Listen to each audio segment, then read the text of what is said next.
In the mountain village of Saint Elora, which has remained unspoiled by time, shrouded in calm and distinguished only by its centuries-old chapel situated next to a thick pine forest, it started like any other peaceful morning. But when 4 committed nuns from the nearby convent disappeared without a trace on a chilly winter's morning in 1980, that serene pattern was upended. No farewells, no indication of difficulty. There were only 4 vacant beds and an eerie quiet that would reverberate for almost 30 years. Among the peasants, rumours of cover-ups, banned rites, and evil forces started to circulate. Father Benedict, the priest who had previously served them, was discreetly transferred when the convent was finally closed. Some thought the sisters had just run away. Others claimed that within those chapel walls, something much darker had taken place. However, a mystery message that he could not ignore drew Father Benedict back to Saint Elora amid a severe storm 28 years later. Even the most seasoned doubters would be shocked by what he discovered within the long-abandoned convent. They posed terrifying queries. Did the sisters attempt to flee something, or was the truth being buried for all time? This is a spiritual reckoning, rather than merely a riddle. Stay tuned and watch till the end, because once you hear what was found beneath the chapel floor, you'll never forget it. The bear attack theory. Thin as pine smoke. Nestled among the mist-shrouded pines of Shasta Trinity National Forest in Northern California was St. Deus Chapel, a picture-perfect haven of stained glass and stone. In late September 1980, 4 nuns, Mother Superior Sister Mildred Hayes, 68, the compassionate counselor Sister Joan Keller, 65, the musically gifted novice Sister Beatrice Namora, 28, and the spirited newcomer Sister Tertz Maro, 23, arrived for a week-long silent retreat. They wanted a respite from the busyness of parish life, quiet and prayer. There would never be that calm again. The last verified sighting of the sisters was a caretaker's light glimmer on the 3rd evening as they made their way across the moonlit courtyard to their chambers. At dawn, 4 pairs of shoes were neatly arranged by the door, along with vacant mattresses and discarded breviaries. No fabric thread or footprint indicated their whereabouts, even after a thorough search and rescue operation involving dogs, helicopters, and search and rescue personnel. The answers never came, and the case file grew. The rationale offered by wildlife officers was rogue black bear. However, the forensic checklist was incongruous. The hardwood doors were not gouged by claw marks, food stores in the community were unaffected, and on pegs, prayer shawls hung undisturbed. Expert rangers discreetly acknowledged that it was nearly impossible to carry 4 adults away in secrecy during a stealth attack. Nevertheless, the theory was put on paper as winter storms approached, leaving loved ones with a sham conclusion. Months became decades, and local rumors changed. Had the nuns gone after breaking their vows? From the pulpit of St. Agnes of Mercy, Sister Terz's younger brother, Father Elias Maro, listened to every word. By citing Sister Mildred's 50 years of service, Sister Joan's impeccable teaching record, Beatrice's impending last vows, and Terz's letters full of happiness, he reminded the parishioners of the sisters' unshakable dedication. His voice cracked with equal parts grief and rage as he frequently repeated, "Runaways don't leave rosaries on pillows." Father Elias maintained a confidential archive that included meteorological charts from that fatal week, ranger statements, and topo maps dotted with pins. He prayed the rosary at the abandoned chapel gates on the old logging road every anniversary. Shock gripped his chest when he came on the 28th anniversary and discovered nothing but a private property sign and bulldozer tracks. Silas Redwood, a reclusive timber mogul who had covertly acquired the chapel grounds, demolished the buildings and fenced the property, was identified by Elias through county records. Redwood said it was for conservation easement reasons, but residents saw floodlights, game cameras, and guards, unusual measures for a purported wildlife refuge. Elias sought out Harold Gibbons, the chapel's long-retired caretaker, before a fire of rage could start. Now residing in assisted living, Gibbons disclosed a long-standing concern. He had once heard a diesel engine idling close to the chapel the night the nuns vanished, which was strange considering the closest paved road was miles away. He had kept quiet out of fear of being blamed for not reporting it sooner. Equipped with Gibbons's evidence, Elias drove to Redwood's mountain-top lodge through iron gates. The priest confronted the tycoon in a study surrounded by books after passing security checkpoints and marble statues. Redwood, cigar in hand, remained mysterious despite the veiled threats and moral pleas that sparked the conversation. "Some truths, Father, are buried for everyone's good." Elias felt colder in the line than in the mountain air. Elias is mobilizing former rangers, forensic specialists, and the diocese to advocate for a new probe, this time using subpoena authority and ground-penetrating radar now that the chapel grounds have been shut. Once dismissed as a wilderness tragedy, the memory of 4 nuns is roaring back to life, and one resolute brother is refusing to allow the forest to maintain its secret grave, if there is one at all. Supernatural signals return. A mysterious man named Silas Redwood arose from the haze of real estate transactions in 1982, barely 2 years after the terrifying disappearance of 4 rural nuns. Redwood purchased the decommissioned chapel from the diocese under dubious circumstances. He was a wealthy, secretive man with an unclear past who had too much money for a place so neglected. Following a sharp drop in church attendance due to the disappearances, the once holy site had been gradually decaying. Locals spoke of darker influences, while official reports blamed its demise on structural damage and lack of attendance. Redwood had the chapel dismantled in a few months. The altar was gone. The confessional had vanished. There were no signs of the women who had disappeared behind its eerie confines. But the land was what was left, and there were still mysteries in that area, cordoned up like a government test site, and eerily silent. When Redwood was eventually approached by Father Elias and local authorities years later, it was evident that something was amiss. The once dignified clergyman was greeted with roiling animosity rather than interest or care. Redwood had a confrontational and suspicious manner. He dismissed their worries, laughed at their inquiries, and, most significantly, denied any awareness of the subterranean features that were present on his land. This is despite the obvious evidence, which included odd, metallic hums that vibrated through the earth at night, and ancient air vents that protruded from the ground like metallic scars. There was nothing down there, he insisted. The wind, however, didn't appear to agree. It began quietly. As Father Elias drove beyond the edge of Redwood's property, Gregorian chants, which are centuries-old Latin songs, started to crackle through his vehicle radio.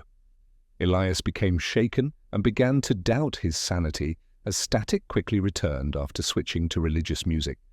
Chants were not being broadcast by any local stations. There was no glitch. Something else was involved. Elias soon found himself standing next to one of the dubious vents set into the border of the land. He stopped. Soft, melancholy singing rose, melodic, multi-layered female vocals. The coughing followed. It was rasping, weak and human. It sounded like an unspoken plea from someone buried deep underneath. Feeling as though time was running out and haunted by what he had heard, Father Elias made a choice that would alter everything. He crept through a ragged gap in the fence late one night, one that had been inexplicably ripped open as if something within had wished to escape. Elias made his way over the overgrown acreage toward the vents and the unknown, armed only with a flashlight and his faith. In addition to solving the mystery of the missing nuns, what he was going to learn would reveal something much older and more perilous than he could have ever dreamed. Redwood's horrifying motive revealed. Father Elias called the police when he could no longer ignore the spectral chanting and far-off cries coming from the chapel grounds. Elias and Harold Gibbons, a former contractor who was acquainted with the original layout of the site, arrived quickly with the police. Officers were looking about when they noticed a dilapidated garden shed.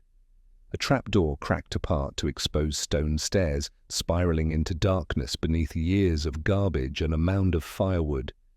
They went down, hearts thumping, spotlights piercing the stale subterranean air. They discovered something nobody could have predicted below, a sealed cavern reached by a defensive passageway dug into the ground. Time stopped inside the chamber. Sister Therese lay on a tattered cot, thin, shaky, and barely conscious. She whispered the name of God, her lips trembling. She had spent 28 years there, hungry, mistreated, and completely forgotten. Sister Beatrice's skeleton remains lying beside her, covered in a worn wool blanket. A corroded crucifix was leaning against the wall nearby, seemingly in a last-ditch effort. Old fourth bags, ripped clothing from the sister's initial retreat, and chains fastened to the walls were all signs of imprisonment. Beneath the chapel they had previously visited for spiritual solace, they had been buried alive. The mansion of Silas Redwood, the reclusive businessman who had bought and demolished the church in 1982, was overrun by police within hours. Redwood was first haughty and contemptuous, but when investigators discovered a troubling journal in his study, his facade fell apart. The notebook, written in sloppy handwriting, revealed a terrifying picture of a man driven by hatred. It exposed years of resentment toward the Catholic Church, many of which had their origins in early trauma. Under the pretense of piety, his grandmother, a strict and pious nun, had tortured him religiously by beating him and confining him in closets. Redwood developed a violent obsession out of his anger. The journal went into startling information about how Redwood carried out the kidnapping. During the nuns' spiritual retreat, he had scouted the church and added sedatives to their communion wine. He used an unmarked delivery vehicle to convey the 4 women under cover of darkness. He only built the underground cells after acquiring the site, transforming it into a private dungeon that was concealed from the public to avoid detection. Sister Joan and Sister Mildred, 2 of the elder sisters, passed away in the first few years, most likely as a result of emotional trauma and untreated disease. Sister Beatrice battled for almost 10 years before giving up on her long-term sickness and hopelessness. The youngest, Sister Therese, was the only one who made it out alive, barely hanging on. The nation was rocked by the announcement of the underground prison. Following his arrest, Silas Redwood was accused of several counts of homicide, maltreatment, unlawful confinement, and kidnapping. When Sister Therese was brought to the hospital, the medical staff was shocked that she had lived through such terrible circumstances. It was deemed a miracle that she was saved. However, the tragedy persisted. Decades of misery, silence, and a conspiracy hidden beneath layers of denial and cement. One man's insanity had quieted the chapel that once resounded with devotional hymns. Today, its forgotten victims were at last given a voice. Father Elias rises in a time of crisis. Sister Therese's situation was both tragic and miraculous when she was discovered alive in a hidden underground room some 30 years after her disappearance. Her physical condition was deemed urgent by medical responders who noted that she was very malnourished, had extensive muscle atrophy, and had a crippling vitamin D deficit as a result of not receiving any sunshine. Her limbs were weak from years of imprisonment, and her skin was frighteningly pale. Her eyes, sunken but alive, offered a tale of an unbroken spirit, but even the slightest motions caused her great suffering. Doctors started a meticulously planned reintroduction into normal life by placing her under close supervision right away. The abrupt return to normal diet, light, and exercise was too much for her body to manage. She was instead put in a hospital unit with a climate control system, and she was gradually exposed to natural light again at brief, precisely scheduled intervals. After starting with liquid supplements, nutritional therapy moved on to soft solids. Although many saw that she remained calm, even tranquil, psychological support teams were also brought in.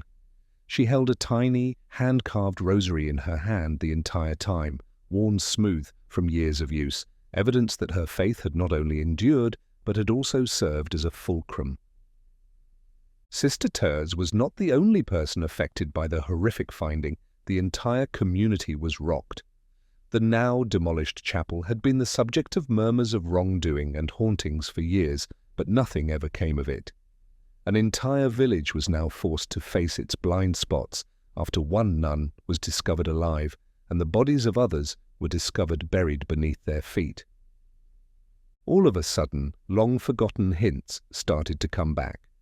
Residents recalled bizarre deliveries being made to Silas Redwood's estate at night and strange building noises coming from the property in the early 1980s. Questions like, how did no one know what was happening beneath their feet, became more and more prevalent, and public fury mounted. Even more unsettling is the possibility that someone knew but chose to remain silent.